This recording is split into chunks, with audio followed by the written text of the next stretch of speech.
الله وبركاته. الحمد لله رب العالمين وصلى الله على سيد الأنبياء والمرسلين وعلى جميع الأنبياء والمرسلين وعلى الملائكة المقربين وعلى آله وأصحابه أجمعين. إن الله وملائكته يصلون على النبي يا أيها الذين آمنوا صلوا عليه وسلموا تسليما. اللهم صل وسلم وبارك على حبيبه وأصحابه أجمعين. علوم المصطفى صلى الله عليه وسلم وجميع قابل اکرام دامت برکاتهم العالیہ قابل قدر جمیع سامعین کرام حفظهم اللہ تعالی. ہم پر اللہ پاک کا بہت احسان ہے کہ اس نے ہمیں اپنے مقرب بندے حضرت سیدی احمد باد پاک قبلہ علیہ رحمت و رضوان کے عرس شریف کے مبارک موقع پر آپ کی بارگاہ میں حاضر ہونے کا شرف عطا فرمایا ہے. پھر آپ کی یاد میں اس نورانی محفل میں حاضر ہونے کا شرف عطا فرمایا ہے. ہم کو اپنے پاک پروردگار کے ایک ایک انعام پر شکر گزار ہونا چاہیے. ہم نے اپنے باصفہ علماء کرام سے ان کے بصیرت افروز خطابات عالیہ سنتے رہے. پاک نے اس دنیا کو چند دنوں کے لیے بنایا ہے. اصل زندگی اللہ نے جنت کے اندر ساتوں آسمان پر مختلف درجات کے باغ ہیں، محلات ہیں، وہاں کی عجیب شان والی نعمتیں ہیں جو ہمیشہ کے لیے بنائی گئی ہیں. سب انسانوں کے جد اعلیٰ حضرت سیدنا آدم علیہ السلام اسی جگہ پیدا کیے گئے، لیکن انہیں دنیا میں بھیجا گیا. یہ دنیا کو تھوڑے دن کی زندگی دی گئی تاکہ اس تھوڑی سی زندگی میں اللہ اپنے بندوں کا امتحان کرے، آزمائش کرے. جو بندے اللہ کے امتحان میں کامیاب ہو جاتے ہیں اللہ پاک انہیں جن باغات سے جد اعلیٰ کو بھیجا اس میں اعلیٰ مقامات سے نواز دے گا. یہ فیصلے اللہ کے، یہ رہنے کی جگہ نہیں ہے دنیا، اللہ کے امتحان کی جگہ. اس لیے ہم دیکھ رہے ہیں اللہ جتنے انسانوں کو بھیج رہا ہے تھوڑی زندگی کے بعد اپنی دربار میں بلا بھی رہا ہے. ہمیشہ تک کے لیے کوئی باقی نہیں رہا ہے اور کبھی رہیں گے بھی نہیں. اور دیکھتے ہی دیکھتے یہ پوری دنیا بھی ختم کر دی جائے گی. اصل زندگی ہمیشہ کی وہ ہے. تو یہ زندگی صرف دی گئی ہے امتحان پروردگار، آزمائے کہ کون اللہ کی بات سنتا ہے، کون اس کی بات کا انکار کر دیتا ہے. بس اس کے لیے آزما لیا. بولا جو اس کی بات مانے وہ اللہ کے دوست ہے، ان کو اللہ دنیا میں بھی اعلیٰ مقام دیتا ہے، آخرت میں بھی. یہ جتنے اولیاء کرام ہیں وہ دنیا کی زندگی میں کامیاب ہونے والی ہستیاں ہیں. انہوں نے اللہ کے امتحان میں کامیابی حاصل کی.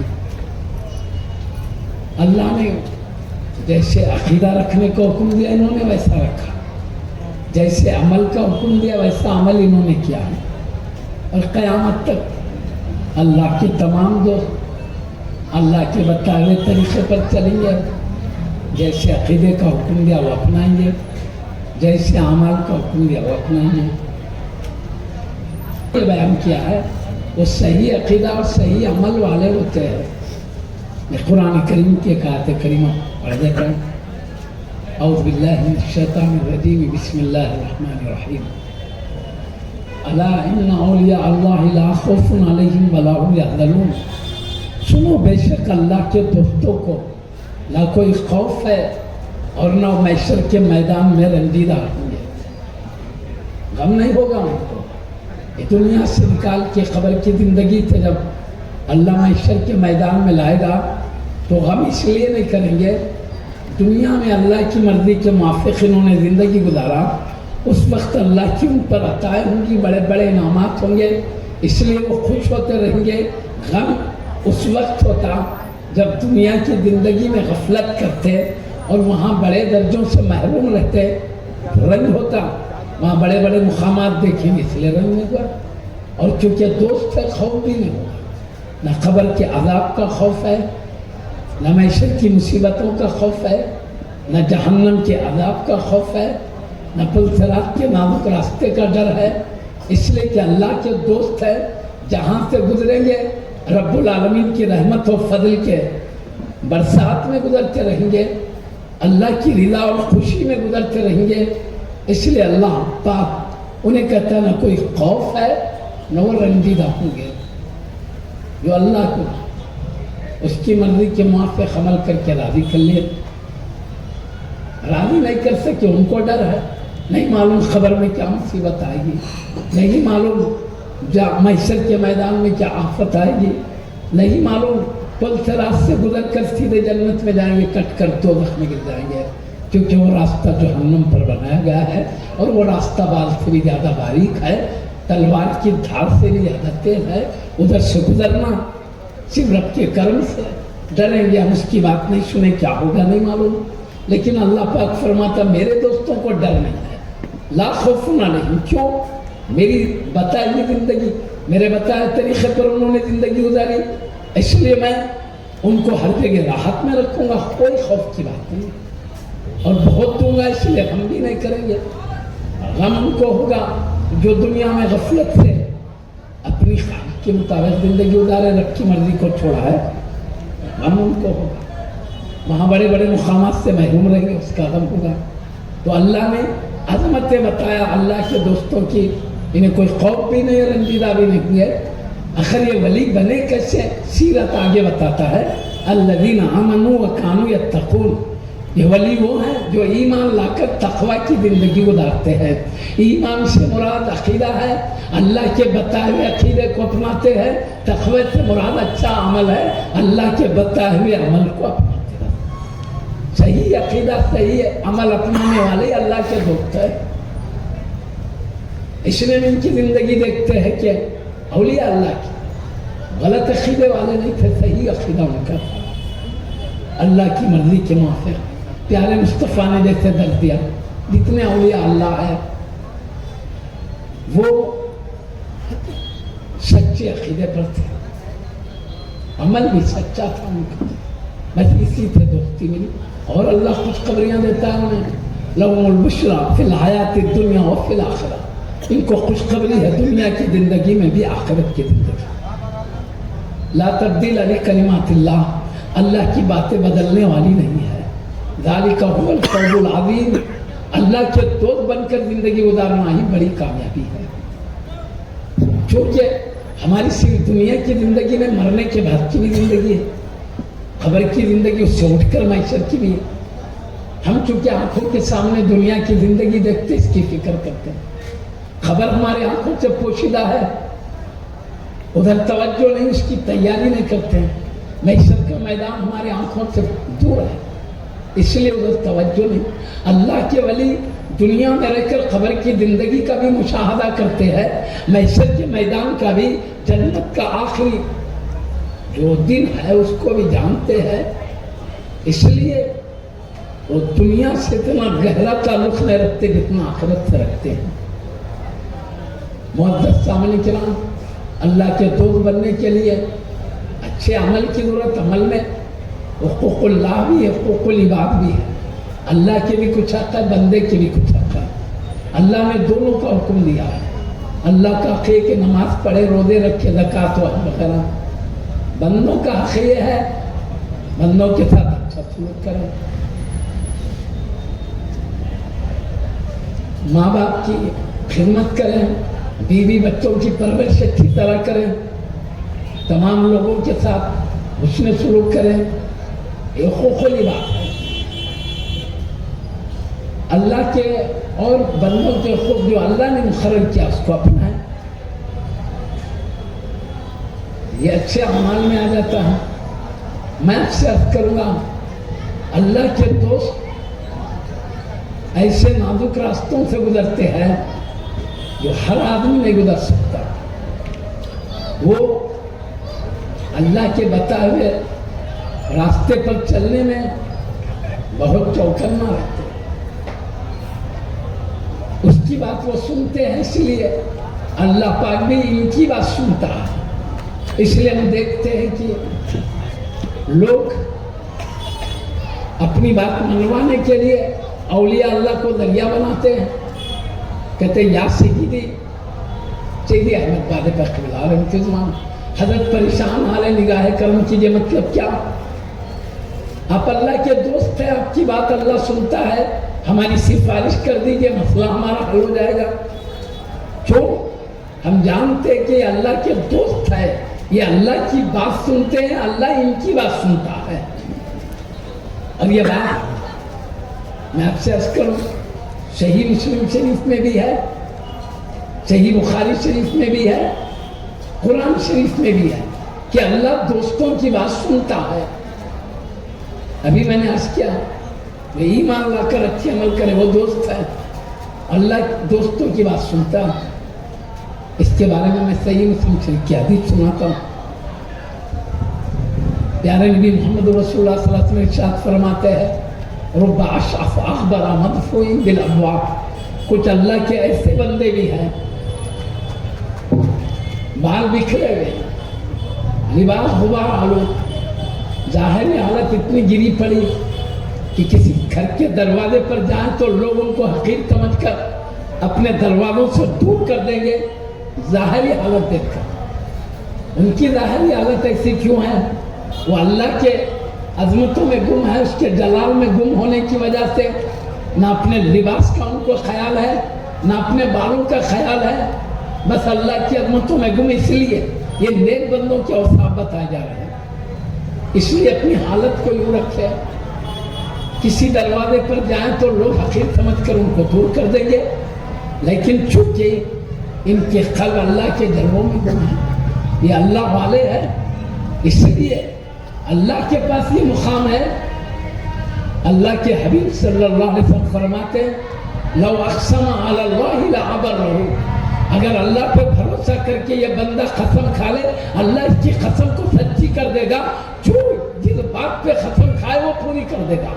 تو مسلم شریف کی حدیث ہے اللہ اپنے دوست کی بات کو پوری کر دیتا ہے. بخاری شریف کی حدیث میں بھی ہے، پیارے نبی محمد رسول اللہ صلی اللہ علیہ وسلم فرماتے ہیں مجھ سے میرا رب فرماتا ہے لا یزال عبدی اتقرب الی بالنوافل. میرا بندہ نوافل کے ذریعے میرا قرب چاہتا ہے. نوافل یعنی فرائض سے بڑھ کر جو عبادت ہوتی ہے وہ نفل کہتے ہیں. جائز فرض تو ادا کرتے ہیں اللہ والے، لیکن اللہ کی محبت میں نوافل کی بھی کثرت کرتے ہیں. فرض نماز سے ہٹ کر نفل نماز، فرض روزوں سے ہٹ کر نفل روزے، فرض زکات سے ہٹ کر نفل. راستہ یہ ہے اللہ والے نوافل کی کثرت سے اللہ کا قرب چاہتے ہیں. اللہ کہتا ہے نوافل کی کثرت سے میرا قرب چاہتے ہیں. حتیٰ احببتہ، یہاں تک کہ میں ان کو اپنا محبوب بنا لیتا ہوں، یعنی ان کے جذبے کو دیکھ کر میں اپنا دوست بنا لیتا ہوں، محبوب بنا لیتا ہوں. فَكُنْتُ سَمْعَهُ الَّذِي يَسْمَعُ بِهِ، تو میں اس کے کان بن جاتا ہوں جس سے میرا بندہ سنتا ہے. وَبَصَرَهُ الَّذِي يَبْصُرُ بِهِ، میں اس کے آنکھ بن جاتا ہوں جس سے وہ دیکھتا ہے. وَيَدَهُ الَّتِي يَبْطِشُ بِهَا، میں اس کے ہاتھ بن جاتا ہوں جس سے وہ پکڑتا ہے. وَرِجْلَهُ الَّتِي يَمْشِي بِهَا، میں اس کے پیر بن جاتا ہوں جس سے وہ چلتا ہے. وَإِنْ سَأَلَنِي لَأُوتِيَنَّهُ، اگر مجھ سے کچھ مانگے میں ضرور دیتا ہوں. میں یہ بات بتانے کے لیے بخاری شریف کی پڑھی لمبی طویل حدیث پڑھا ہے، اگر میرا دوست مجھ سے کچھ مانگے میں ضرور دے دیتا ہوں. تو اللہ پاک حبیب سے فرما رہا ہے میرے دوست کی بات میں پوری کرتا ہوں، دیتا ہوں نہیں، میں ضرور دے دیتا ہوں اگر وہ مجھ سے مانگے. مسلم شریف کی حدیث میں ہے اللہ ان کی بات پوری کرتا ہے. بخاری شریف کی حدیث میں ہے اللہ فرماتا میں ان کی بات سنتا ہوں. اب قرآن شریف بھی میں آپ کو سنا دیتا ہوں. قرآن شریف میں اللہ پاک فرماتا ہے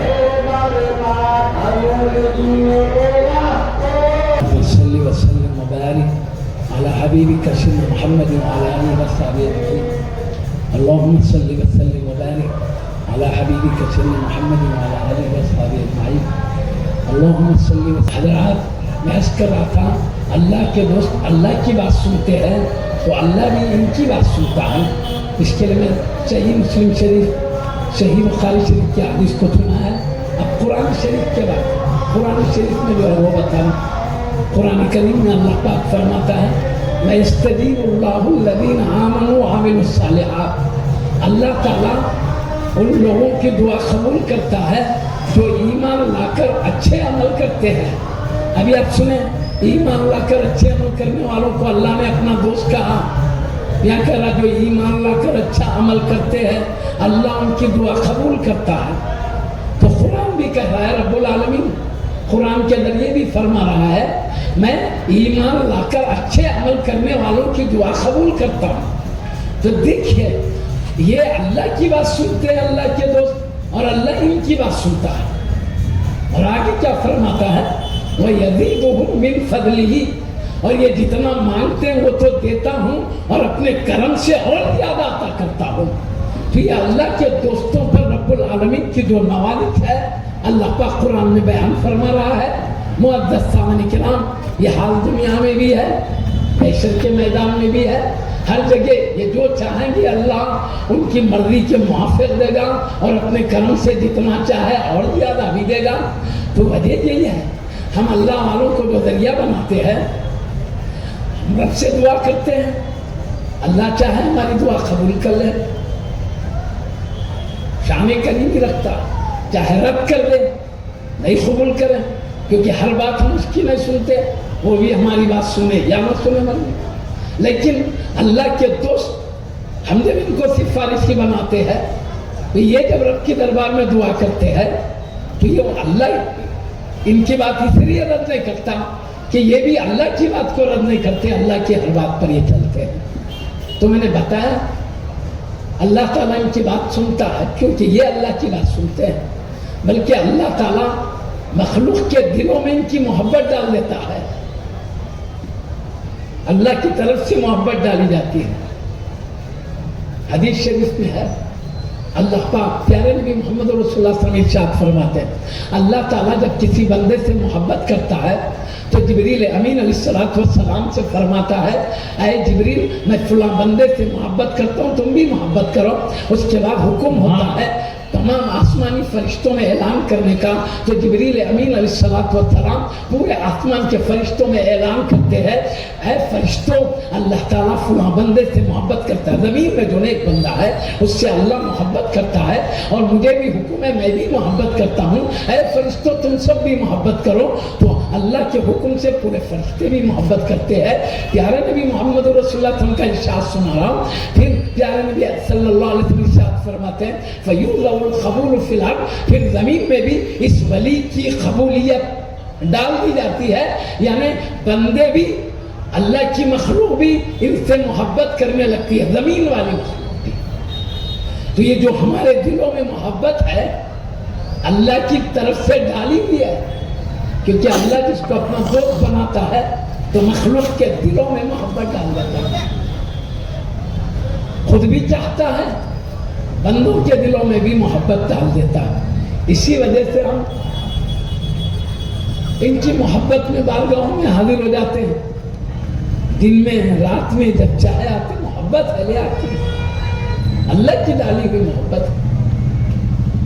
ہر قبرستان میں کئی مردے ہوتے ہیں ہر ایک کے پاس کیوں نہیں جاتے ہیں خاص ولیوں کے پاس یہ محبت ہے لے کے چلی جاتی ہے اللہ کی ڈالی ہوئی محبت ہے. تو جو بندے اللہ کے ولیوں کے طریقے پر چلیں گے اللہ ان کی بھی محبت ڈالے گا. یہ شان ہے.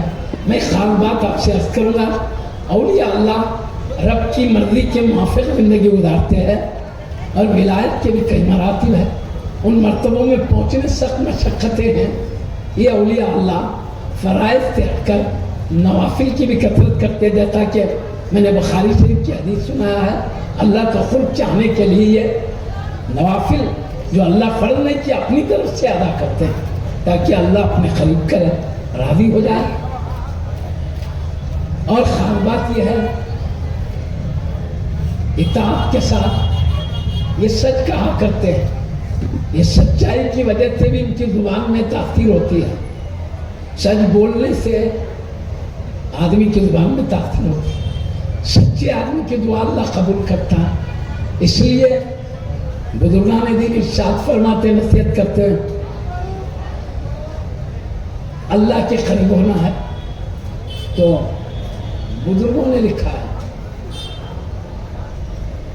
کیا سچ بولنا چاہیے اور حلال کھانا چاہیے. حلال بولے تو پاکیزہ رزق. اللہ نے جس طریقے سے کمانے کی اجازت دیا ہے ویسے کما کر کھانا ہے. اور سچ بولنا یہ دونوں سے زبان میں تاثیر پیدا ہوتی ہے. اللہ ایسی زبان سے نکلنے والے کی بات قبول کرتا ہے. سچ بولو زبان میں تاثیر. جھوٹ عام ہو گیا آج کی دنیا میں. لوگ کیسے کیسے جھوٹ بولتے ہیں ہم جانتے ہیں, ہم کو خود معلوم ہے. یہ جھوٹ بولنے سے زبان کی تاثیر ختم ہو جاتی ہے. اللہ کے دربار میں دعا کر رہے قبول نہیں ہو. اللہ والے سچے ہوتے ہیں اس لیے ان کی دعائیں مقبول ہوتی ہیں. سچ بولنے کی عادت ڈالنا, سچ یہ نیکی کی طرف لے جانے والی ہے. نیکی جنت کی طرف لے جانے والی ہے اور جھوٹ برائی کی طرف لے جانے والی ہے اور برائی جہنم کی طرف لے جانے والی ہے. اس لیے سچ بولنے والا آدمی اللہ کا محبوب ہوتا ہے. جھوٹ بولنے والے سے اللہ کی نظر کرم ہٹ جاتی ہے. ہماری زبانوں سے تاثیر ختم ہو جاتی ہے. سچ کی عادت ڈالیں, جھوٹ نہ بولیں. میں حضور سیدی شیخ عبد القادر جیلانی غوث العظم دستگیر رضی اللہ عنہ کا ایک قصہ سناتا ہوں. سچ کے کیا فائدے ہیں اپنے کو سمجھ میں آ سکتا ہے. سیدی شیخ سیدنا عبد القادر جیلانی جو سید الاولیاء سارے ولیوں کے امام و تاجدار ہیں, آپ حبیب پاک کے نواسے بھی ہوتے ہیں. آپ کی امی جان سیدنا امام حسین رضی اللہ عنہ کی اولاد سے ہیں. آپ کے ابا جان سیدنا امام حسن رضی اللہ عنہ کی اولاد سے. خاندانی حیثیت سے نجیب الطرفین ہے, یعنی ماں اور باپ دونوں کا سلسلہ شرف والا ہے, عظیم ہے. آپ کی امی جان دادی جان فاطمہ الزہرا بنت رسول اللہ سیدۃ نساء اہل جنہ ہے. آپ کے دادا جان خلیفہ رسول اللہ امیر المومنین حضرت سیدنا علی مرتضی حیدر کرار رضی اللہ عنہ ہے. یہ بڑے گھرانے کے شہزادے ہیں, اللہ کے نبی کے نواسے ہیں, خاندانی حیثیت سے بھی بڑے ہیں, زہد و تقوی کے اعتبار سے بھی اعلیٰ مقام رکھتے ہیں, علم معرفت میں بھی آپ ولیوں میں بہت بلند مرتبہ رکھتے ہیں. اللہ نے تمام کمالات جمع کر کے آپ کو سارے ولیوں کا سلطان و امام بنا دیا ہے. آپ بچپن ہی سے شان ولایت ظاہر ہوتی تھی آپ سے. پہلی رمضان شریف کو پیدا ہوئے تو رمضان بھر آپ صبح صادق سے لے کر سورج ڈوبنے تک اپنی امی جان کا دودھ نہیں پیتے تھے. حالانکہ بالغین پر روزہ فرض ہے, لیکن بڑے سمجھدار ہو گئے بچے, 7 سال کی عمر کو ہو گئے تو ان کو عادت دلائی جاتی ہے نماز روزے کی, تاکہ ابھی سے عادت ہو تو بالغ ہونے کے بعد جو ذمے میں فرض ہے وہ چھوٹنے نہ پائے عادت کے طور پر. لیکن دودھ پیتے بچوں کو تو عادت بھی نہیں ڈالی جاتی نماز روزوں کی. لیکن اللہ نے وہ شان آپ کو دیا تھا, اس کم عمری میں عقل رکھ دیا, اللہ نے سمجھ دیا, رمضان شریف ہونے کا روزے کا فہم دیا. صبح صادق سے سورج ڈوبنے تک روزے کا ٹائم ہے. پھر شہادت بھی دیا کہ اپنی امی جان کا دودھ میں پیتے ہیں, تو اندازہ کرو اللہ بچپن میں یہ شرف دیا ہے تو بڑے ہونے کے بعد کیا خوبی دیا ہوگا. کیونکہ آپ کے ابا جان آپ کی کم عمری میں انتقال فرما چکے تھے. ابتدائی تعلیم آپ نے اپنے امی جان اور نانا جان کی خدمت میں تعلیم پایا ہے.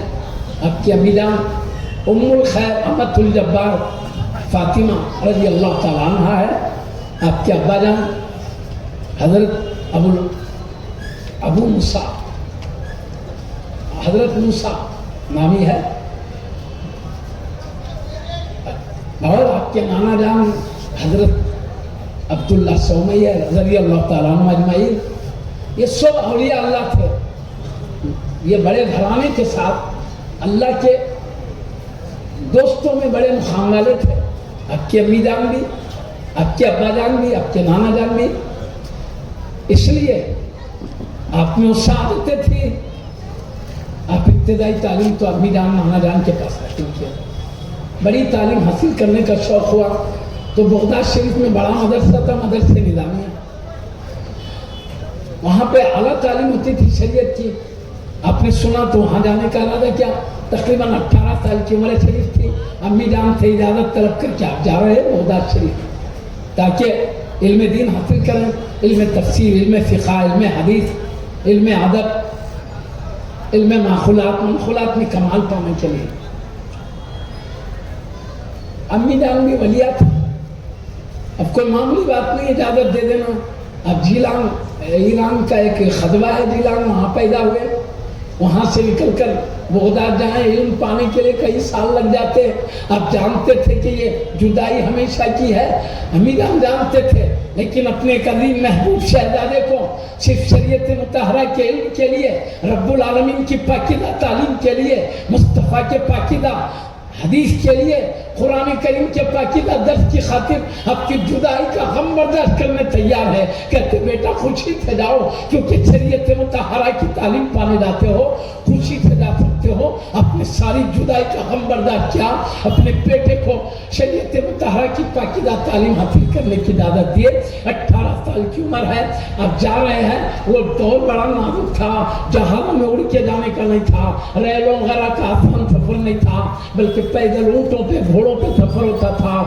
سورج کی تپش ہے اور ہوائیں چلتی ہے تو گرد و غبار ہے، کرم ریت مختلف تکالیف کے ساتھ تھا. اور راستے میں پہاڑی اور جنگلی علاقوں میں لٹیرے ڈاکو لوٹ لیا کرتے تھے راہ چلنے والوں کو. اس لیے لوگ ڈر کے مارے 500 1000 یا 300 400 لوگ مل کے جاتے تھے ہمت کے لیے. تو آپ نے آپ کی امی جان نے دیکھا ایک بڑا قافلہ بغداد جا رہا ہے تو کہا پیارے بیٹے فلاں قافلہ بغداد جا رہا ہے، تم ان کے ساتھ ہو کر ان کے ساتھ بغداد چلے جاؤ. لیکن وہاں پہنچنے کے بعد درس کے دوران کھانے پینے کی ضرورت پڑے گی. تو اپنے بیٹے کے لیے آپ نے 40 دینار سونے کے سکے تھے، وہ 40 دینار آپ کے بغل کے اندر سی دیے، بغل میں رکھ کے اوپر سے کپڑا ڈال کے سی دیے. اور کہا جاتا ہے بیٹا کہیں سی بھی مصیبت آئے مگر جھوٹ نہیں بولنا، ہر وقت سچ بولنا. یہ نصیحت کی ہے. اب آپ قافلے کے ساتھ جا رہے ہیں، راستہ طے کر رہے ہیں. راستے میں پہاڑی علاقہ آیا، جنگل آیا. عادت کے مطابق لٹیرے آئے اور قافلے والوں کا مال لوٹنا شروع کر دیا. اور آپ کے ہاتھ میں کچھ بھی نہیں تھا. دینار بھی تھے تو بغل میں سلے ہوئے تھے، آپ سے کچھ بھی نہیں لوٹ سکے لوگ. لیکن ایک ڈاکو نے آپ سے پوچھا، اب 18 سال کے نوجوان ڈاکو بتا، کہا بیٹا تمہارے پاس بھی کوئی دولت ہے کیا؟ کہاں ہے؟ کہاں ہے؟ کہاں؟ بغل کے اندر ہے. وہ ڈاکو نے کہا میرے سے مذاق کر رہا ہے بچہ. جا کے اپنے سردار سے کہا، ڈاکوؤں کے جو سردار تھے، سردار یہ بچہ مذاق کر رہا ہے. تو کہا کیا بول رہا ہے؟ کہا بغل میں میری پاس دولت ہے بول رہا ہے. تو سردار نے کہا تمہارے پاس کچھ ہے کیا بیٹا؟ کہاں ہے؟ دولت ہے. کہا کہاں ہے؟ بغل کے اندر سلی ہوئی ہے. کہا بیٹا مذاق کرتے ہو؟ نہیں مذاق کرتا ہوں، سچ کہتا ہوں میں. کہاں بتاؤ؟ تو بغل کے اندر 40 اشرفیاں تھے، اوپر سے کپڑے سے سیدھے گئے تھے. کھول کے دیکھا تو واقعے میں 40 اشرفیاں نکلے. جب اس کو ڈاکو کے سردار نے دیکھا تو کہا بڑے تعجب سے بیٹا تمہارے خاندان والوں نے اتنا محفوظ اس لیے رکھا تاکہ ہم ڈاکو ہم لٹیروں سے بچائے، لیکن تم کو معلوم ہے ہم ڈاکو لٹیرے ہیں، ہم تمہارا مال لوٹ لیں گے. تم اگر نہیں کہتے یہ کہہ دیتے کچھ بھی نہیں ہے، ہم اتنی اندر گہرائی میں جا کر تو چیک نہیں کرتے تھے. آخر تم نے یہ راز کیوں ظاہر کر دیا؟ تو کہا میری امی جان کی نصیحت تھی. جب میں گھر کے باہر نکل رہا تھا امی جان نے کہا بیٹا کہ اسی بڑی سے بڑی مصیبت آئے لیکن جھوٹ نہیں بولنا. میری امی جان نے کہا جھوٹ نہیں بولنا، اس لیے میں نے سچ سچ کہہ دیا. میری ماں کی بات کو ٹکرانا مجھ سے گوارا نہیں ہوا. یہ سننا تھا. ڈاکوں کے سردار پر اثر ہوا. وہ سوچنے لگے یہ نوجوان بچہ اپنی ماں کی بات کو رد نہیں کر رہا ہے اور میں اتنا بڑا ہو گیا ہوں, زندگی بھر میں اپنے رب کی بات کو ٹھکرا رہا ہوں, میرے اللہ کی بات کا میں انکار کر رہا ہوں, مطلب اس کی بات پر عمل نہیں کر رہا ہوں. کتنا افسوس ہے مجھ پر, ایک بچہ ماں کی بات نہیں چھوڑ رہا ہے, میں رب العالمین کی بات چھوڑ رہا ہوں. یہ اثر ہوا, چیخ مارا انہوں نے, مار کے کہا تمہارا ہاتھ آگے بڑھائیے. غوث پاک رضی اللہ عنہ نے ہاتھ آگے بڑھایا تو اپنا ہاتھ ان کے ہاتھ میں رکھ کے وعدہ کیا, یا سیدی میں وعدہ کرتا ہوں آپ کے ہاتھ میں ہاتھ رکھ کر کبھی ڈاکہ دنی نہیں کروں گا, کبھی کسی کو لوٹوں گا نہیں, اور کبھی رب کی نافرمانی نہیں کروں گا. تو اس ڈاکوں کے سردار نے آپ کے دستے مبارک پر ہاتھ رکھ کر توبہ کیا, تمام گناہوں سے بچنے کا وعدہ کیا. سردار کے توبہ کو دیکھا, سارے ڈاکوں نے آپ کے ہاتھ میں ہاتھ رکھ کے وعدہ کیا ہم بھی عہد کرتے ہیں رب العالمین کی کبھی نافرمانی نہیں کریں گے, ڈاکہ نہیں چھوڑ دیں گے. جتنا لوٹا ہوا مال تھا ہر ایک کو ان کا مال لوٹا دیا. معزز سامعین کرام, ہم سوچ سکتے ہیں یہ غوث پاک رضی اللہ عنہ کی سچائی کا نتیجہ تھا, سچائی کے برکت ہے. آپ نے ایک سچ کہا, سچ کی برکت ہے. سارے ڈاکو ڈاکہ دنی سے توبہ کیے, نافرمانیوں سے توبہ کیے, سب اپنے وقت میں سب اولیاء اللہ بن کر زندگی گزارنے لگے. یہ سچ کے برکات, سچ کہنے کے فائدے ہیں. خدا آدمی کی زبان میں تاثیر ہوتی ہے. اب سچے تھے تبھی تو آپ کی زبان سے نکلا, ان کے دلوں پر اثر ہوا.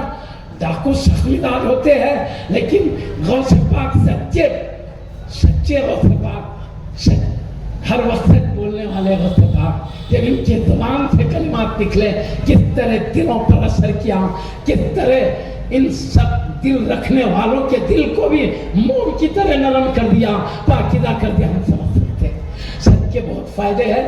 جھوٹ مت بولنا, جھوٹ صرف ناجائز کمائی کے لیے بولا جاتا ہے تاکہ جھوٹ کے ذریعے ناجائز کمائی ہو. کمائی بھی حلال ہونا چاہیے ہماری.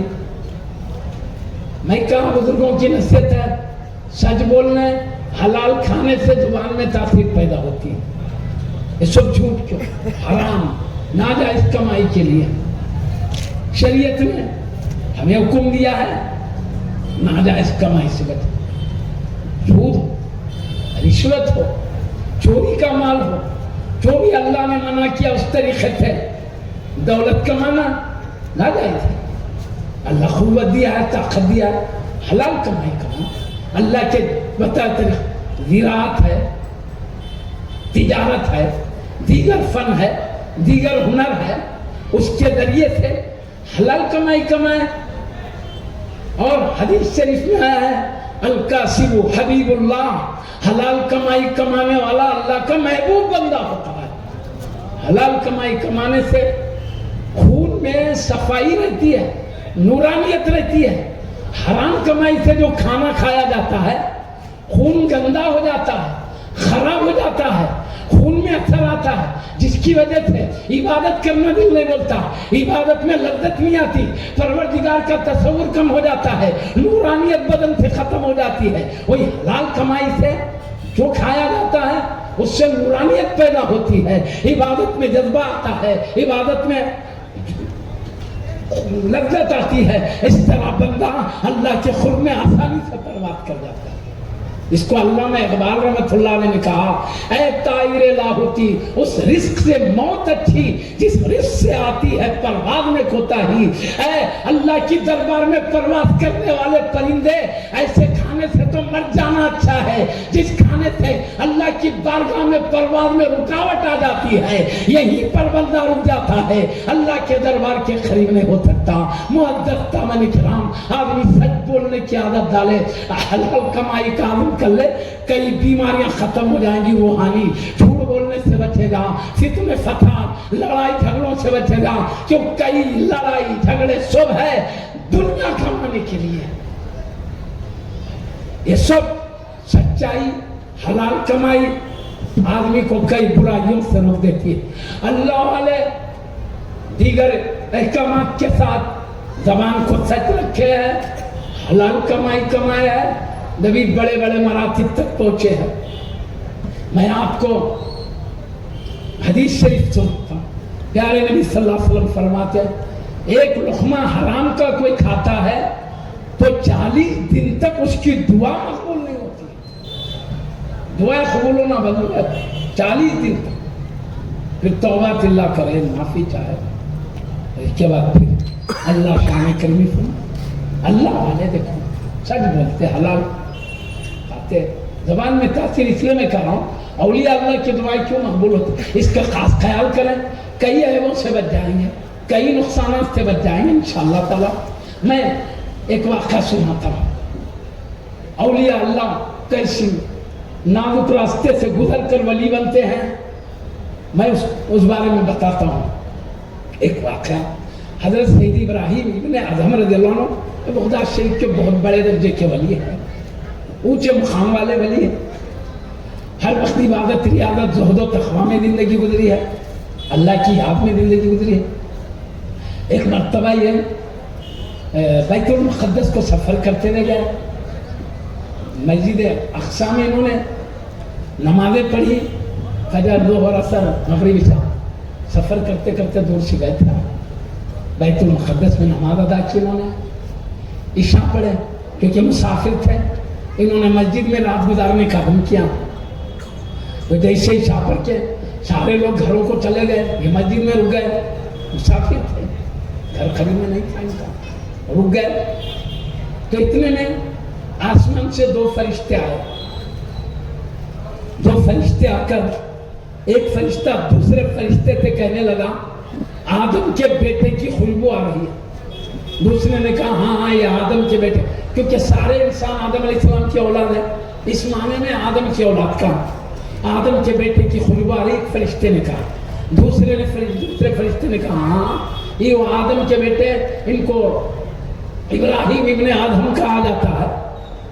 یہ ریاضت مجاہدات کر کے عبادت و تقویٰ کو اپنا کر ولایت کے اعلیٰ مرتبے پر پہنچ گئے تھے, لیکن یہ غیر کے کھجور کو اپنا سمجھ کے کھایا تو یہ ولیوں کی لیسٹ میں سے نکال دیا گیا ہے.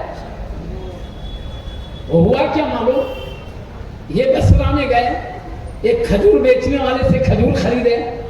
کھجور خرید کر لے جا رہے تھے, اسی دکان میں کھجور گرا ہوا دکھا تو یہ سمجھے میں جو خرید کے لے جا رہا ہوں میرے ہی کھجوروں میں کا کھجور گرا, یہ سمجھ کر اس کو لے لیا اور کھا لیا. یہ سمجھے کہ میرا ہی خریدا ہوا جو کھجور ہے اس میں کا ایک کھجور یہ ہے, گر گیا سمجھ کے, اپنا سمجھ کے کھا لیا. وہ ان کا نہیں تھا, مالک کا تھا, اپنا سمجھ کے کھایا. تو اسی کی طرف اشارہ کر رہے ہیں, ریاضت مجاہدات کر کے ولایت کے بڑے مقام تک پہنچ گئے, لیکن غیر کے کھجور کو اپنا سمجھ کے کھایا.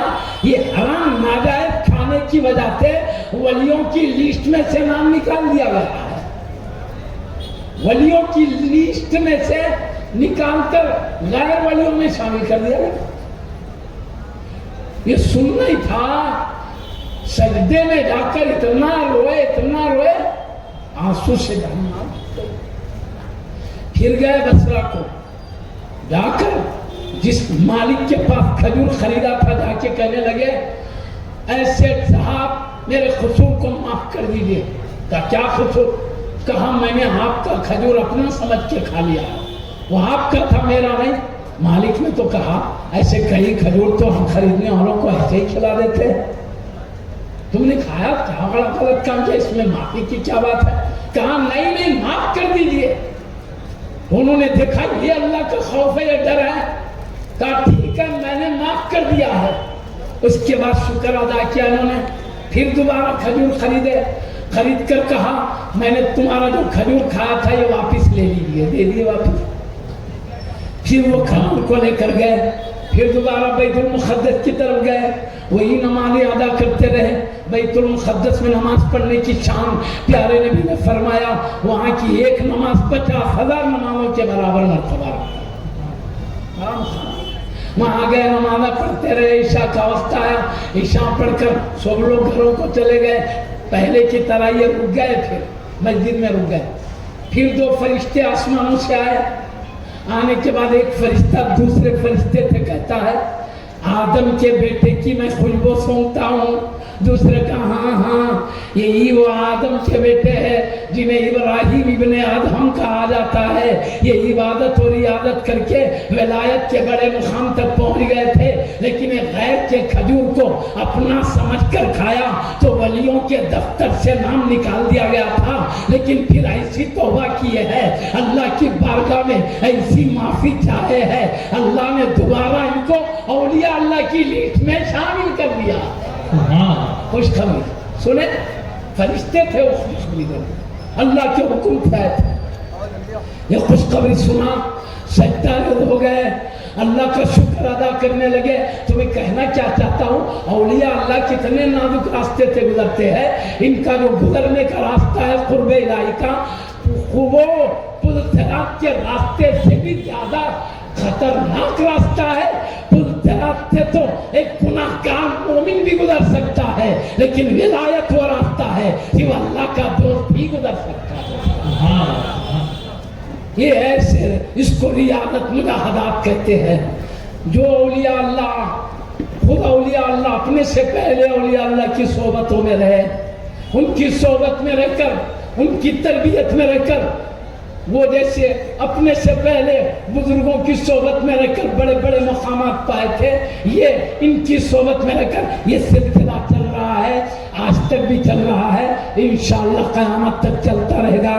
ہمیں چاہیے اللہ والوں کی صحبت کو اپنائیں، اللہ سے ڈرنے والوں کی صحبت کو اپنائیں، اللہ کے نبی کے سچے غلاموں کی صحبت کو اپنائیں. جو جیسی صحبت میں رہتا ہے وہ ویسا بن جاتا ہے. اللہ والوں کی صحبت میں رہے گا تو اللہ والا ہو جائے گا. صحبت کا اثر حق ہے. میں آپ کو بولوں،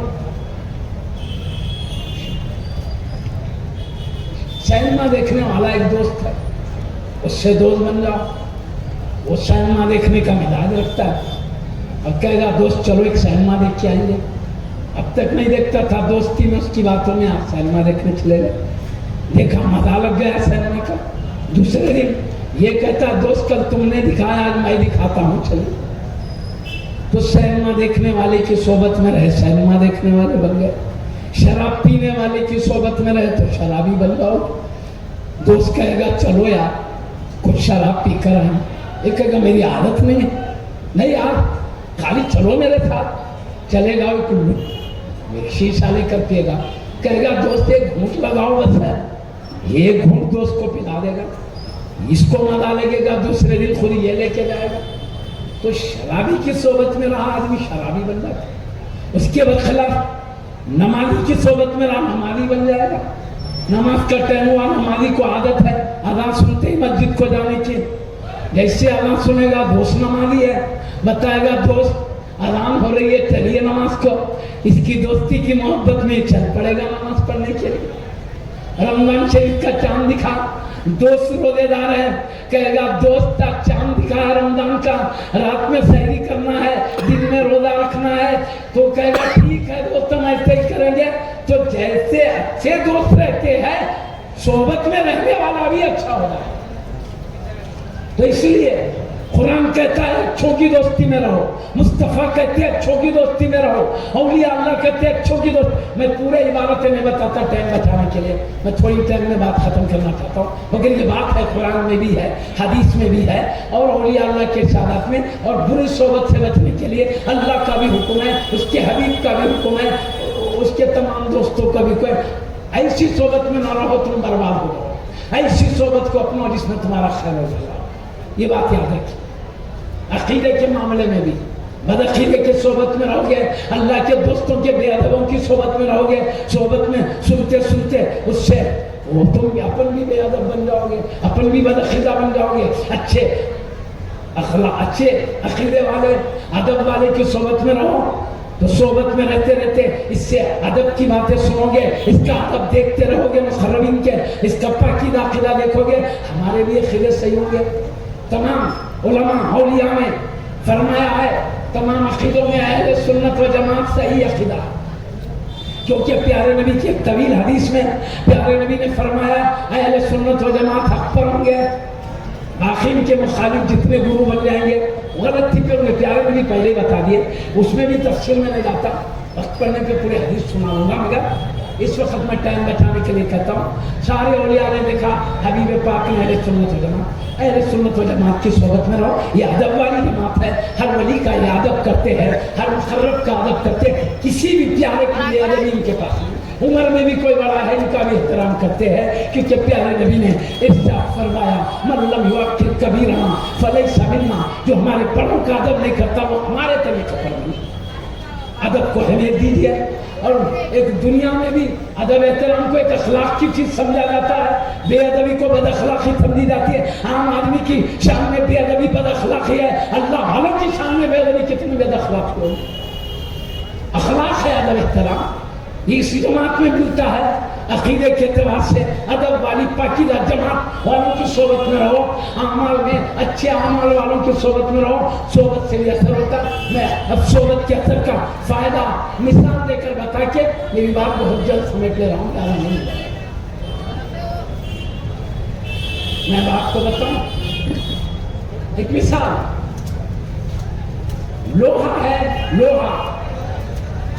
لوہے کا رنگ کالا ہوتا ہے، لوہے کے مزاج میں ٹھنڈک ہے، اس کو آسانی سے ہاتھ سے چھو سکتے ہیں، لیکن لوہے کو آگ کے اندر ڈال دو تھوڑی دیر کے لیے، لوہے کو آگ میں ڈال دو تو کالا تھا لال بن جائے گا، ٹھنڈا تھا گرم بن جائے گا، کیوں؟ آگ کی صحبت میں رہا، آگ گرم ہے، اس کی گرمی لوہے میں آ گئی ہے، آگ میں لالی ہے، اس کی لالی لوہے میں آ گئی ہے، تھوڑی دیر لوہا آگ کی صحبت میں رہا، اس کا رنگ اس میں چڑھ گیا، اس کا مزاج اس میں آ گیا، اس کی گرمی اس میں آ گئی، تو اللہ والوں کی صحبت میں رہو، نیک بندوں کی صحبت میں رہو، ان کی عادتیں ہم میں بھی ایسے ہی آ جائے گا، ہم میں بھی ایسے خلال آ جائے گا۔ اور ایک میں مثال دیتا ہوں، دو مثالیں دیتا ہوں اور اچھی طرح دل میں بیٹھے۔ چنبیلی کا تیل ہم نے نام سنا، چنبیلی کا تیل، چنبیلی کے تیل میں چنبیلی پھول کی خوشبو مہکتی ہے، چنبیلی کے پھول کی خوشبو مہکتی ہے، اس لیے اس کو چنبیلی کا تیل کہتے ہیں۔ معلوم ہے یہ چنبیلی کا تیل کیا ہوتا ہے؟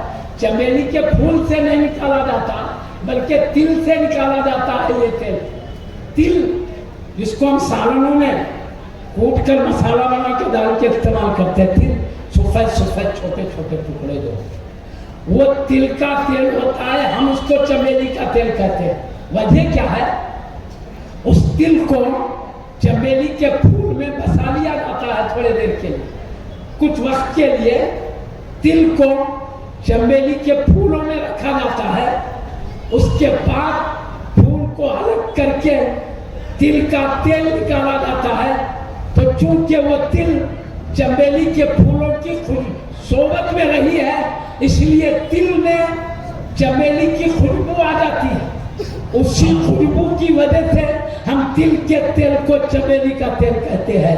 تل تھوڑی دیر کے لیے چنبیلی کی صحبت میں رہے تو چنبیلی کی خوشبو حاصل کر لے، تو آدمی اللہ والے کی صحبت میں رہے تو اس کی صحبت کی برکت ہے، یہ بھی اللہ والوں کے صفات کیوں نہیں پا سکتا۔ اس لیے ہم کو تمام بزرگوں کا حکم ہے اچھی صحبت کو اپنائیں اور اچھوں کی باتیں سنیں، اچھوں کی سیرت سنیں، آدمی صحبت سے بھی اچھا ہوتا ہے اور اچھوں کی سیرت سننے سے بھی خلال آ جاتا ہے۔ ہم بھی ایسے بنیں گے جیسے اللہ والوں کی ہم سیرت سن رہے ہیں، ان کی ادائیں سن رہے ہیں، ان کے اخلاق سن رہے ہیں، ان کے عقائد سن رہے ہیں، ہم بھی ایسے بن جائیں گے۔ رب العالمین نے ان کو اپنے قریب کیا، ان کے نال ان کے برکت سے ہم کو بھی قریب کر لے گا، جذبہ پیدا ہوگا۔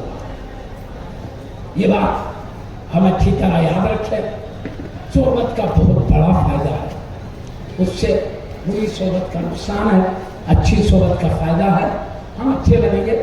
اس کے ساتھ ہمیشہ صحیح تعلیم، صحیح اعمال یہی سیکھنا چاہیے، غلط اعمال، غلط عقیدوں سے بچنا چاہیے، غلط صحبت سے بھی بچنا چاہیے۔ اللہ والے یہی پاکیزہ صحبت میں رکھ، بلکہ بزرگوں کی ایک نصیحت ہے، کیا ہے؟ یکساں صحبت با اولیاء بہتر ست سالہ طاعت بیریا، ایک ساتھ اللہ والوں کی صحبت میں رہنا 1 سال بے ریا عبادت کرنے سے بھی بہتر ہے. یعنی جو انخلاف آدمی میں آ جاتا ہے، جو اچھی مزاج طبیعت بن جاتی ہے ولیوں کی صحبت میں رہنے کی برکت سے، وہ 100 سال عبادت کرنے سے بھی صحبت. اس لیے میں ختم کر رہا تھا، میرے کی آیت یاد آئی ہے، وہ آیت سنا کے بس کر دیتا ہوں تاکہ اچھی صحبت کی اس میں نصیحت. اللہ تعالیٰ قرآن میں سورہ بنی اسرائیل 15ویں پارے میں ہے، وہ آیت اس کا ترجمہ کر کے میں بیٹھ جاؤں. وَاصْبِرْ نَفْسَكَ مَعَ الَّذِينَ يَدْعُونَ رَبَّهُمْ بِالْغَدَاةِ وَالْعَشِيِّ يُرِيدُونَ وَجْهَهُ وَلَا تَعْدُ عَيْنَاكَ عَنْهُمْ. خطاب پیارے حبیب سے ہے، لیکن حبیب سے بھی خطاب ہے، لیکن قیامت تک کی امت کو بھی سمجھانا. پیارے نبی محمد رسول اللہ صلی اللہ علیہ وسلم سے اللہ فرماتا ہے میرے حبیب صبر کے ساتھ تو اپنی ذات کو ان لوگوں کے ساتھ قائم رکھیے جو صبح و شام اللہ کو یاد کرتے، اس کی رضا چاہتے ہوئے. اصل یہ آیت اتری کیوں بولو نا آپ کو، مکے کے بڑے بڑے لوگ جو اللہ کو نہیں مانتے تھے، پیارے نبی صلی اللہ علیہ وسلم کی خدمت مبارک میں آئے، آ کر عرض کرنے لگے ہم دیکھ رہے ہیں آپ پر ایمان لانے والے اکثر غریب ہیں، اب ہم ایمان لائیں تو انہی غریبوں کے ساتھ ہم کو بھی بیٹھنا پڑے گا. اب ایسا کیجئے ان غریبوں کو اپنے پاس آنے مت دیجئے، اپنی محفل سے دور کر دیجئے، تو ہم ایمان لائیں گے، آپ کے ساتھ بیٹھیں گے. تو اللہ آیت اتار رہا ہے وَاصْبِرْ نَفْسَكَ مَعَ الَّذِينَ يَدْعُونَ رَبَّهُمْ بِالْعَشِيِّ وَاصْبِرْ نَفْسَكَ مَعَ الَّذِينَ يَدْعُونَ رَبَّهُمْ بِالْغَدَاةِ وَالْعَشِيِّ. اے حبیب آپ صبر کے ساتھ ان لوگوں میں بیٹھیے جو صبح و شام اللہ کو یاد کرتے، اس کی رضا چاہتے ہوئے.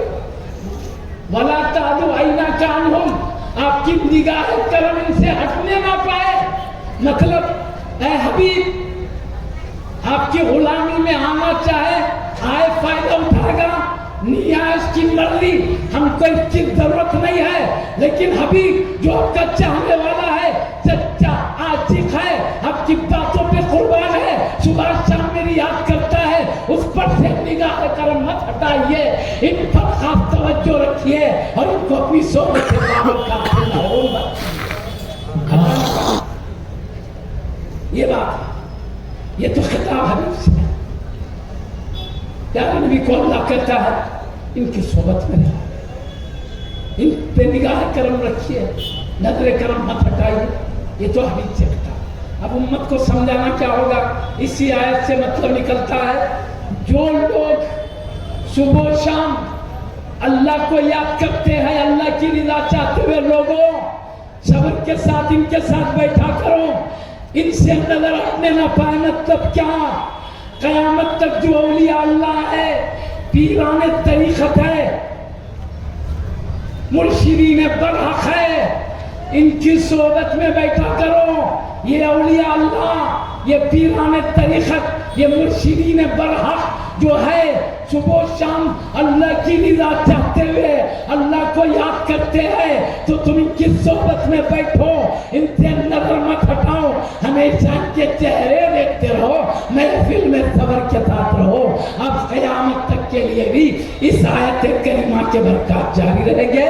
تو آیت سے بھی پتہ چلتا ہے جو اللہ والے صبح و شام اللہ کو یاد کرتے ہیں صرف اس لیے خود پائے، دوسرا کوئی مقصد و غرض نہیں ہوتا. تم لوگ ایسوں کی صحبت میں رہو. اللہ پاک ہمیں نصیحت کرتا ہے، حکم دیتا ہے، ہم اس کی نصیحت پر چلیں گے.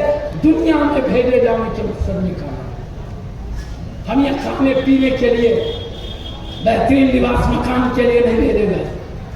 کھانا پینا لباس مکان یہ زندہ رہنے کی ضرورت ہے. لیکن دنیا میں زندہ رہنا کیوں ہے؟ اللہ کی رضا حاصل کرنے، خود کے لیے کیوں؟ اللہ جنت سے بھیجا ہے، کھانے پینے بھیجنے کی کیا ضرورت ہے؟ وہاں جنت میں کھانے پینے کی کیا کمی ہے؟ لباس و مکان کی کیا کمی ہے؟ یہاں تو دنیا کے گھر تو مٹی پتھر کے بنے ہوئے ہیں، جنت کے محلات تو سونے چاندی کے بنے ہوئے ہیں، یاقوت و زمرد کے ستون ہے، وہاں کے چھت موتیوں سے زیادہ چمکدار ہے۔ معزز سامعین کرام، وہاں کے باغات کو بھی ہم نے دیکھا نہیں ہے۔ پیارے نبی صلی اللہ علیہ وسلم نے فرمایا ایسی نعمتیں تمہاری آنکھوں سے چھپا کے رکھا گیا ہے، نہ تمہاری آنکھ نے کبھی ایسی نعمتوں کو دیکھا، نہ کبھی کسی کان نے ایسی نعمتوں کو سنا، نہ کسی ذہن میں اعلیٰ درجے کی یہ نعمت آ سکتی ہے۔ جتنا بھی اعلیٰ تصور کرو وہ حقیر ہے، اللہ جو تم سے چھپا کے رکھا وہ اعلیٰ نہیں۔ اصل وہاں ہے، کھانے کچھ کم نہیں ہے، لباس ایک سے بڑھ کر ایک ہے، وہاں پیاری نہریں، دودھ کی، شراب کی، شہد کی، پاکیزہ پانی کی بہ رہی ہے۔ یہاں کا شراب تو گندا ہے، بدبودار ہے، پیو تو عقل کم ہوتی ہے، وہاں تو نہریں بہ رہی ہے، لیکن خوشبودار شراب کی، پاکیزہ شراب کی، شراب وہ ہے، وہ شراب پیو عقل کم نہیں ہوتی، عقل میں اور تیزی پیدا ہوتی ہے۔ وہاں کا پانی اتنا صاف ہے، اللہ پاک فرماتا ہے قرآن میں اس پانی کا کیچڑ سفید چمکتے موتی ہے۔ اب بتاؤ ہمارے پانی کے کیچڑ کیسے ہوتے ہیں اور وہاں کا کیچڑ سفید چمکتا موتی کیچڑ ہے، تو پانی کی صفائی کا کیا؟ ہمارے اندازے سے باہر نعمتیں ہیں، اس لیے اصل زندگی وہ ہے، یہ زندگی تھوڑے دن کے لیے، امتحان کے لیے، اس کو سب کچھ مت سمجھو۔ ہم آنکھ کھولتے ہیں تو یہ دنیا نظر آتی ہے، آنکھ بند کرتے ہیں تو اس لیے ساری فکر اٹھ کے بیدار ہونے سے لیٹنے تک اس کو بہتر بنانے کی چکر میں لگے رہتے ہیں، حالانکہ اس کے بعد ایک بڑی زندگی ہے، ہمیشہ کی زندگی ہے۔